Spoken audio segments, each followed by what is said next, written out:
Hey everyone, my name is Utkarsh Verma and I'm a psychology mentor at Study Capital and I'm back with another Toppers Talk.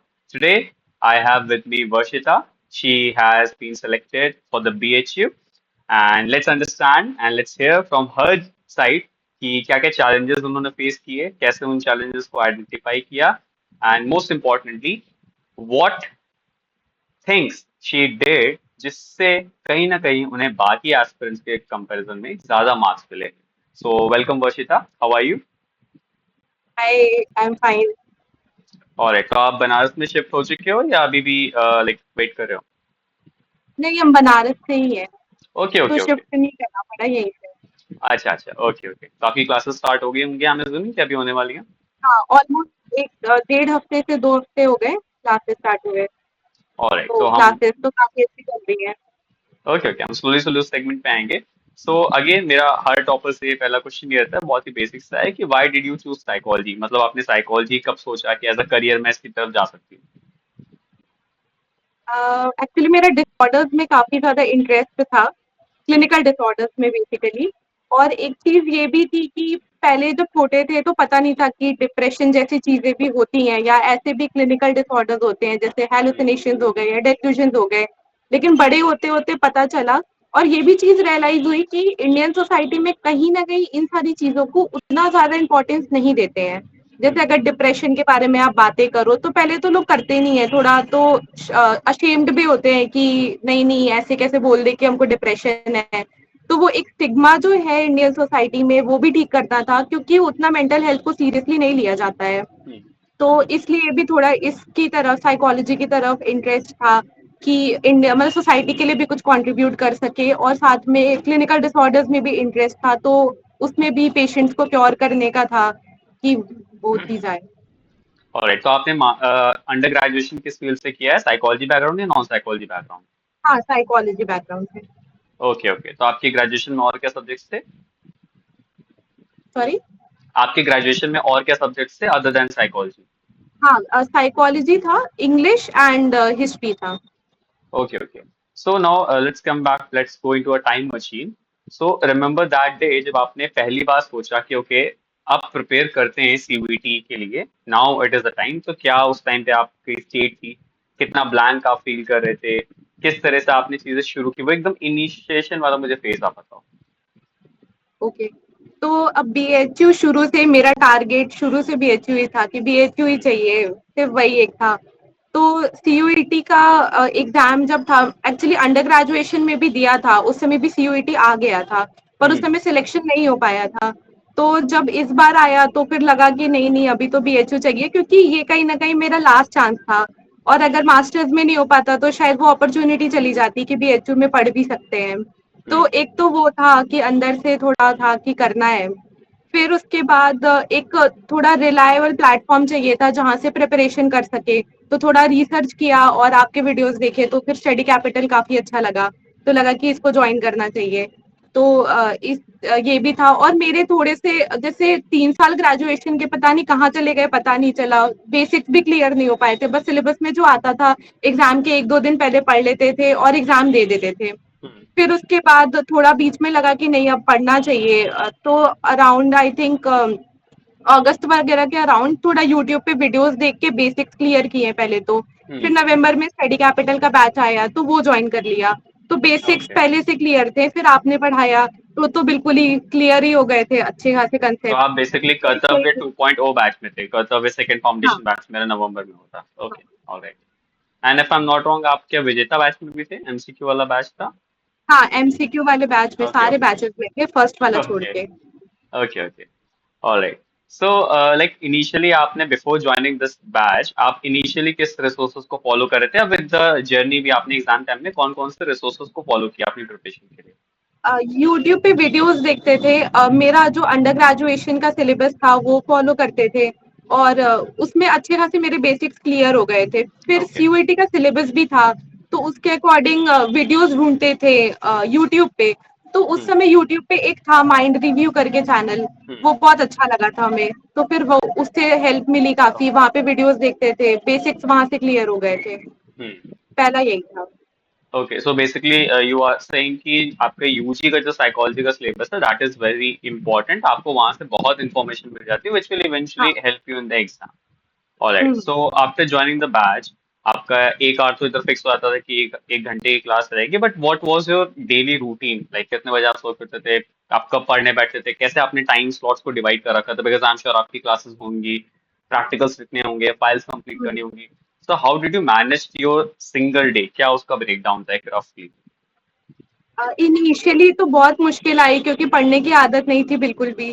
तो बहुत मुश्किल होती थी, लगता था 1 घंटे की क्लास कर लो वही बहुत बड़ी बात है। लेकिन फिर धीरे-धीरे करके थोड़ा शेड्यूल मैनेज किया। तो सुबह तो कॉलेज रहता था, लेकिन जैसे-जैसे एग्ज़ाम्स पास आने लगे वैसे-वैसे कोशिश करते थे कि इम्पोर्टेंट डेज़ पे ही कॉलेज जाएँ। जैसे अगर प्रैक्टिकल्स होते थे तो चले जाते थे या कुछ वाइवा होता था तो चले जाते थे। तो वहाँ से टाइम सेव हो रहा था, वहाँ पे पढ़ने बैठ जाते थे। कि रिवीजन ज़्यादा करते थे, जो आपके नोट्स होते थे उसको ज़्यादा रिवाइज़ करते थे और जो आपके लेक्चर्स होते थे वो ज़्यादा देखते थे। तो मेजरली यही था कि जो आपकी तो शाम को ही क्लास चलती थी, तो वो क्लास करते थे, फिर उसके बाद रिवीजन ज़्यादा करते थे और सिसिरेली की बुक से हेल्प लेते थे, तो वो पढ़ते थे और ओके, यही था सो जनरल मेजरली शेड्यूल। साइकोलॉजी के लिए आपने बेसिकली सिसरेली बुक को फॉलो किया था, आपने हाँ, एनसीईआरटीज को फॉलो किया था 11 ट्वेल्थ? हाँ। एनसीईआरटी थोड़ा बहुत देखा था लेकिन आई थिंक सिसिरेली ज़्यादा अच्छा होता है, तो सिसिरेली पे ओके, ज़्यादा रिलाई किया क्योंकि वो सारा कंटेंट एक जगह पे मिल जाता है।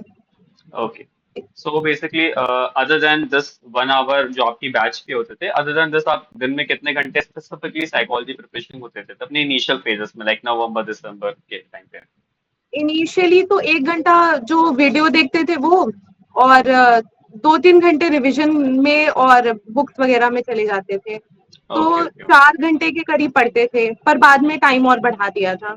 Because I've been interviewing many students and everyone is saying is that because to manage our college, I was except your class, like we were doing at least 3 to 4 hours. तो आपने भी ये चीज बोली कि एटलीस्ट आपको दिन के 5 घंटे इंक्लूडिंग क्लासेस, अगर आप सेल्फ स्टडी कर रहे हो तो इंक्लूडिंग आपको जो भी रिसोर्स है एटलीस्ट आपको 3 to 4 hours देने पड़ेंगे इनिशियल फेजेस में, जो कि इवेंचुअली फिर आगे जाके बढ़ने ही पड़ते हैं। So, like, when was the first time जब आपने PYQs को pick up किया था, and what was your reaction? Were you able to solve PYQs or not? जो पीवाईक्यूज लगाए थे वो तो जैसे बीएचयू के 10 इयर्स लगाने का सोचा था। Hmm. तो बीएचयू के 10 इयर्स में जो अभी रीसेंट वाले थे Hmm. वो तो लग जा रहे थे कि सही था। जैसे लास्ट ईयर भी सीयूईटी का पेपर काफी इजी था, तो वो Hmm. भी आराम से लगा लिया था। लेकिन जब थोड़े 5-5 साल जब बीएचयू अपना इंडिविजुअल कंडक्ट कराता Hmm. था, जब उसके Exactly. पेपर्स लगाने बैठे उसके तब टफ तो आते थे। बहुत मुश्किल हुई। उस Hmm. समय लग रहा था कि बिल्कुल सेल्फ डाउट लग रहा था कि कुछ नहीं आता है, कैसे ही कर पाएँगे। पर फिर आपने ही बताया था कि बार-बार सॉल्व करो, एक बार से नहीं होने वाला है। तो हाँ, बार-बार सॉल्व definitely. किया तो फिर ऑटोमैटिकली कॉन्फिडेंस आ गया था। Exactly. See, this thing is very important. When I say this on YouTube या कहीं पे मैं बताता हूँ कि आपको एक क्वेश्चन को मल्टीपल टाइम सॉल्व करना है। So the first questions which comes to me, sir कि वो क्वेश्चन दोबारा थोड़ी ना आएगा, तो टेक्निकली तो हम उसको बार बार सॉल्व कर रट रहे होंगे। So this is very important to understand कि उस एक क्वेश्चन को मल्टीपल टाइम सॉल्व करने से you are not actually rote learning that concept, आप अपने दिमाग को ट्रेन कर रहे हो बेसिकली कि आपको वो क्वेश्चन देख के तुरंत उस पे एक्शन लेना है, अननेसेसरी सिली मिस्टेक्स नहीं करनी है आपको। So this is a very important point. So like रफली how many MCQs did you solve before CUET exam day? एकदम इनिशियली सारे लगभग आपने कितने एमसीक्यू सॉल्व किए होंगे, सब कुछ मिला के, रिवीजन में सब मिला के? सब कुछ मिलाकर ऐसा गिना तो नहीं लेकिन काफ़ी सारे एमसीक्यू सॉल्व कर लिए थे। जिस भी यूनिवर्सिटी का मिलता था उस यूनिवर्सिटी का सॉल्व आई करने थिंक लगते फोर्टी थे। फिफ्टी पेपर्स तो मैंने ही दे रखे थे ऐप में, तो अगर हाँ, आपने उनको एमसीक्यू एनालाइज बैच किया में बहुत होगा, सारे थे। MCQ power batch within में there were three psychology. Thousand power within में आपने आराम से 1500 हुँ, क्वेश्चंस कर लिए होंगे, सो आई एम अज्यूमिंग कि एटलीस्ट 5000 4000 तो रफली हो ही गए होंगे। हाँ, हाँ, हाँ, ओके, आराम ओके, से। Alright. So like research and statistics, which is a very fearful thing for the students, how did you tackle that thing? हाँ, रिसर्च और स्टैट तो बहुत हाँ, मेरा भी फ़ोबिया था और कहीं न कहीं साइकोलॉजी इसलिए भी चूज़ किया था कि मैथ्स ना पढ़ना पड़े। हाँ, लेकिन फिर स्टैट में there's the वापस math से part. मैथ्स पढ़ना पड़ गया था। पर आप जो एक्सप्लेन करते थे फिर वो बहुत ईज़ी हो जाता था सब कुछ। सब कुछ एकदम समझ में आने लगता हाँ, था। तो फिर वो जो फ़ो और आपने शुरू में ही बोला था कि आपका जो स्टैट का डर है, स्टैट का फ़ोबिया है वो मैं दूर कर दूँगा। तो वो भी लगने लगा था कि फिर कोई फोबिया रह नहीं गया था। तो स्टार्ट के इस बार जो क्वेश्चन आए थे कर ले गए थे आप? आईक्यू कैलकुलेट करना हाँ, था, जी आराम, स्कोर हाँ, वाला था, सारे हो गया था क्वेश्चंस सर? ऑलमोस्ट काट के सब कुछ कर लिया था। ओके। एंड रिसर्च में कोई स्पेसिफिक आपने बुक फॉलो करी थी या फिर जो मैं पढ़ा था नोट्स थे नहीं, वैसा नहीं। ही कुछ था? हाँ, आपके नोट्स ही फॉलो किए थे फिर। Okay okay. And so let's like summarize this thing कि यू सेड कि आपने यूजी सिलेबस को काफी इंपॉर्टेंट दिया था पहले, जनरल साइकोलॉजी की बुक्स को आपने कवर किया, then the batch thing and syllabus thing जो मेरी क्लासेस आप कर रहे थे, उसके अलावा you focused so much on the PYQ and MCQ solving हाँ, बेसिकली। ऑलराइट। रिवीजन की आपकी आई क्या थिंक स्ट्रैटेजी मेजरली रहती थी? पीवाईक्यूज भी हम्म, इम्पोर्टेंट होते हैं सबसे ज्यादा, क्योंकि आपके नोट्स से आपके वीडियो से सब कुछ था, लेकिन जब तक ये नहीं पता चलेगा कि क्वेश्चंस आ कैसे रहे हैं और उन्हें एग्जैक्टली। सॉल्व कैसे करना है, तब तक तो नहीं हो पाएगा सिर्फ पढ़ करके। तो PYQs are very important I think. And what was the strategy for the revision? Revision आप कैसे करते थे कंसेप्ट्स का? रिवीजन मेरा ये था कि जो आप पढ़ाते थे वो तो दिन में रिवाइज करते ही थे, नेक्स्ट डे वापस रिवाइज करते थे जो भी आपने लास्ट टाइम पढ़ाया था, हम्म। और उसके पहले के भी सारे कंसेप्ट रिवाइज करते थे। तो शुरू में क्या होता था कि कुछ चैप्टर्स बांट लिए थे कि इन दिन मान लीजिए 3 चैप्टर्स को रिवाइज करना है, फिर उसके नेक्स्ट डे आगे के 3 चैप्टर्स को रिवाइज करना है। तो बहुत हम्म। ज्यादा चैप्टर्स थे भी नहीं, तो आराम से अच्छा खासा रिविजन हो जाता था। पर अगर ऐसा सोचेंगे कि चलो अभी जो पढ़ा रहे हैं वो पढ़ लेते हैं, बाद में देखा जाएगा रिवीजन का, तो ये चीज नहीं चलने वाला है। रिवीजन तो प्रॉपरली एग्जैक्टली। करना पड़ेगा, वो बहुत इंपॉर्टेंट है। Because see this is very natural human tendency, मैंने आई एम श्योर कई बार क्लास में भी चीज मेंशन करी होगी कि ये ऐसा नहीं है कि मैं बोलता हूँ, मैं भी ये चीज करता हूँ, मेरे साथ भी होती है ये चीज, this is very natural that if you leave something for tomorrow, फिर वो सच में कल कभी नहीं आता। ये मेरे साथ होती है। इवन आयरनिकली मैं इन दिनों चीज फील कर रहा हूँ, I don't know why, it's due to weather और सम रीजन। मैं अपने जो टारगेट्स ले रहा हूँ डे वाले, मैं उनको नहीं फुलफिल कर पा रहा हूँ। I don't know what's going on, but it is true. ऐसा नहीं है कि मैं लाइक पढ़ाता हूँ या people look up to me कि मैं लाइक भगवान, नहीं। मेरे साथ भी चीजें होती हैं, this is very natural. But the point is you should identify, मुझे पता है कि this is a problem and I am working on it कि इसको मैं कैसे सही करूँ।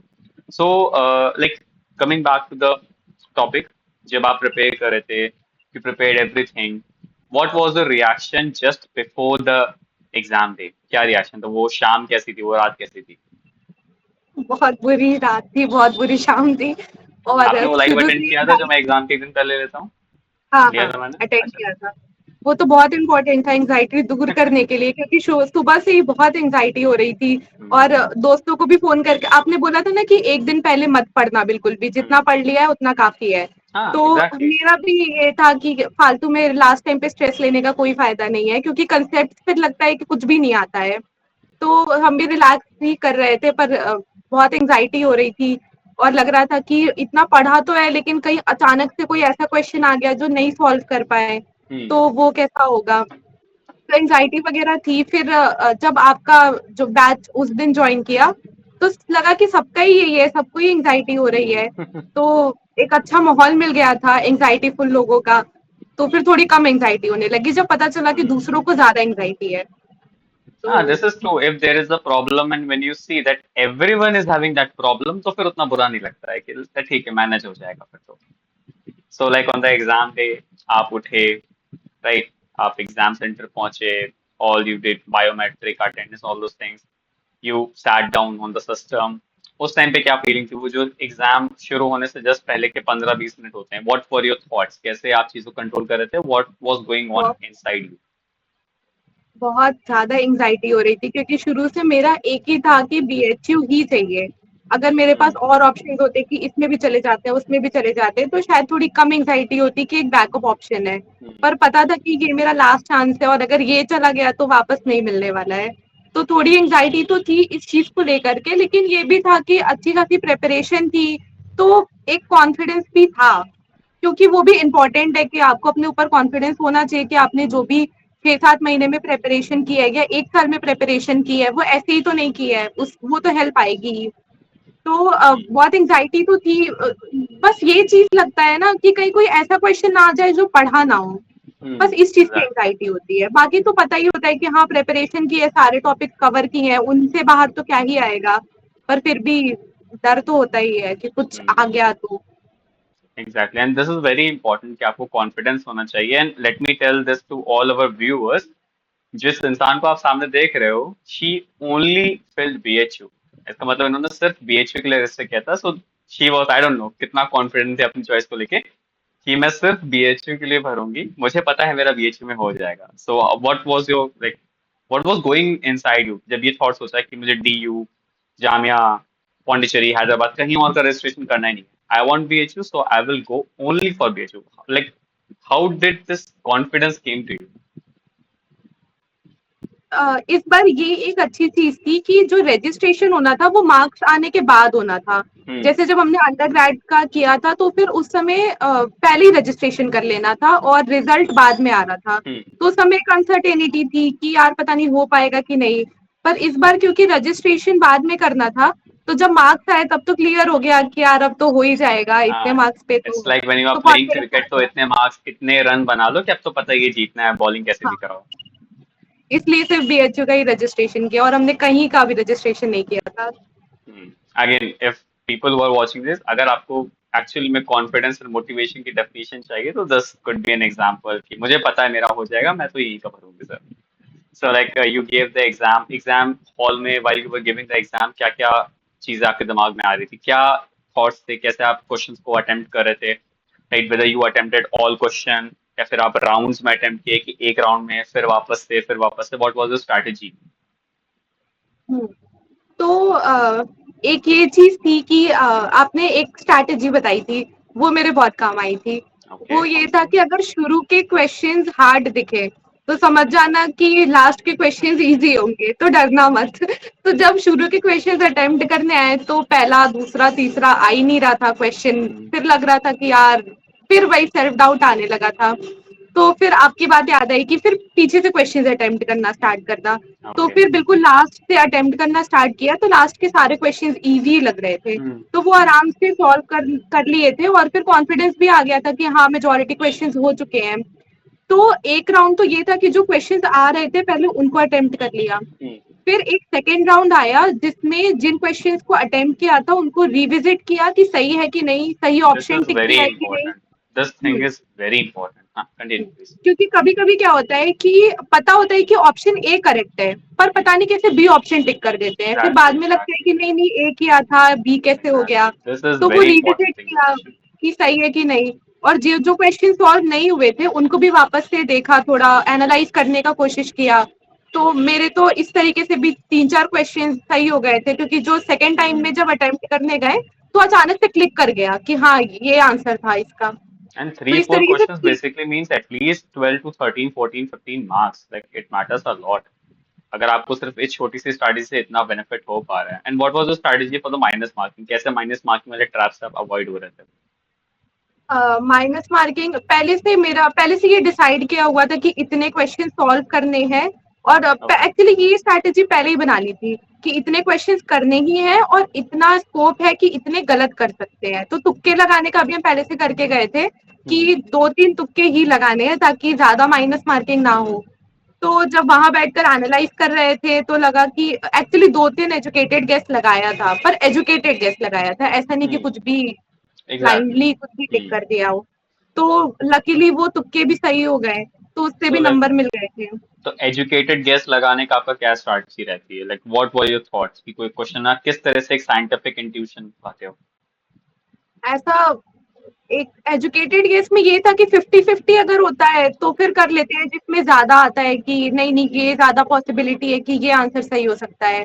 तो अगर 50-50 है, अगर ये है कि चारों ऑप्शंस में से कुछ भी समझ में नहीं आ रहे कि क्या हो सकता है हम्म। तो उस केस में तो छोड़ना ही बेटर होता है क्योंकि ओके। ज्यादा पॉसिबिलिटी होती है कि गलत हो जाएगा। पर अगर हम्म। आप 50-50 श्योर हो कि ए और बी में से हो सकता है तो जो आपको ज्यादा लग रहा है कि ये ज्यादा पॉसिबिलिटी है कि करेक्ट हो सकता है तो उस पे टिक लगाना ज्यादा अच्छा होता है। एग्जैक्टली, 50-50 में ये भी स्टूडेंट्स करते हैं that what ever thought first comes their mind, so they believe कि कहीं ना कहीं सबकॉन्शियस में था, कभी ना कभी हमने कहीं पढ़ा होगा, तो यही ऑप्शन पहले क्लिक किया होता है, दिल से आवाज है। मोस्ट ऑफ द केसेस में ऐसा हो सकता है कि वो भी सही होता है। So like after the exam you came back to home, and जब स्कोर कार्ड आया, सो उस टाइम पे क्या फीलिंग थी? Were you satisfied with your performance?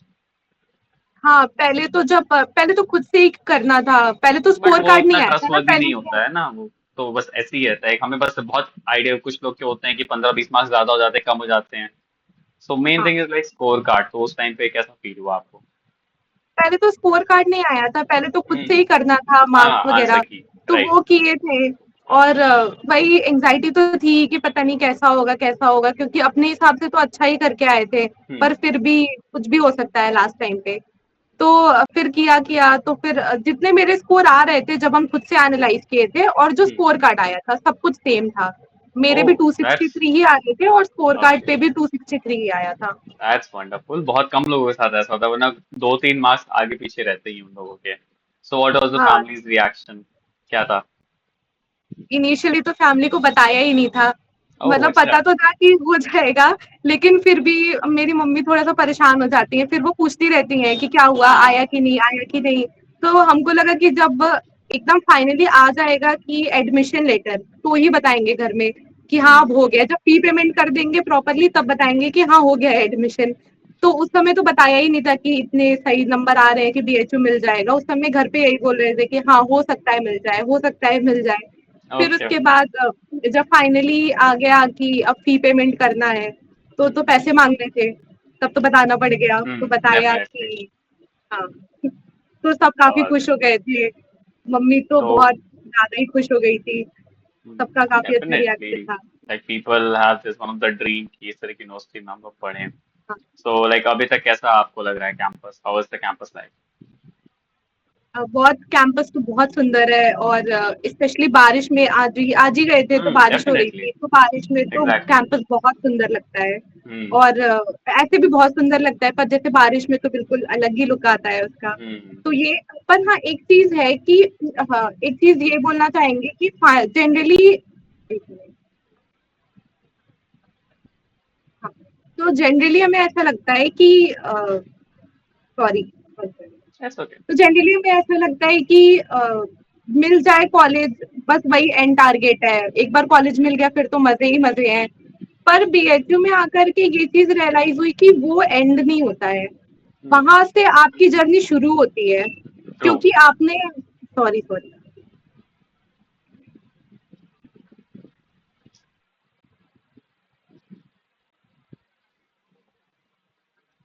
Okay, you can continue what we are saying. हाँ, तो एक चीज ये थी कि हम लोगों को जनरली ऐसा लगता है कि कोई भी यूनिवर्सिटी मिल जाए तो वो ही एंड होता है, कि बस ये मिल गया फिर तो मजे ही मजे हैं। पर आई थिंक कि वहां से ही आपकी जर्नी मेन शुरू होती है। हम्म। क्योंकि जब बीएचयू में एडमिशन हुआ था तो उस समय बहुत सुपीरियर फील हो रहा था कि यार कॉम्पिटिटिव एग्जाम क्रैक कर लिया, बीएचयू मिल गया, अब तो सब कुछ सेट है। पर फिर जब वहां जाकर देखे तो लगा कि मेरे जैसे बहुत सारे लोग हैं जो कि अपने में बेस्ट हैं, सबने ही वो कॉम्पिटिटिव एग्जाम क्रैक किया एग्जैक्टली। है और सब अपना बेस्ट दे करके आए हैं। तो फिर वहां पे कहीं ना कहीं इंफीरियोरिटी कॉम्प्लेक्स आने लगता है, क्योंकि लगता है कि अब इन लोगों के साथ भी कॉम्पीट करना है, अभी इतने लोगों के हम्म। साथ कॉम्पीट करके आए हैं।